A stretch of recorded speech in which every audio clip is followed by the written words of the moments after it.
कराट कलिजा कषा सागर सरू चकुड़ी खायापी बहुत टेस्ट लगे से कराट कलिजा को नहीं जाइए 300 ग्राम कराट कलिजा आनी जेहेतु आम अल्प परिवार से कराट कलिजा को मुझे धोईकी नहीं जाइए गैस फुट कड़े बसई कड़े पर आम सोरिष तेल दबा तापर 2टा शुखिला लंका टी जीरा देदेवा जीरा ए फुटी जाइए काटिक रखिए पियाज को देदेवा पियाज को भाजवा देखो पियाज लाल हो जाइए तापर बाटिक रखिए अदा रसुण पेस्ट को दबा आउ खरड़ा तापर गोटे टमाटो काटिक रखिए टमाटो को देदेवा तो मिसेदेवा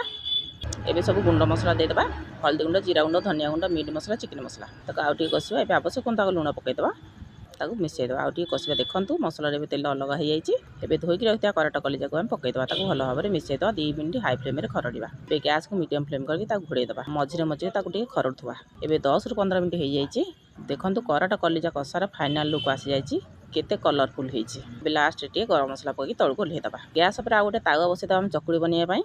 तावे तेल मारदेवा तापर आम चकुड़ी पिठा आण धरिकी चकुड़ी सेप देदेवा ए चकुड़ी पिठा को नौट पुट करदे गोटे प्लेट को काढ़ीदेवा एबे आमर सुपर टेस्टी वाला कराट कलिजा कषा सांगे सरू चकुड़ी संपूर्ण रेडी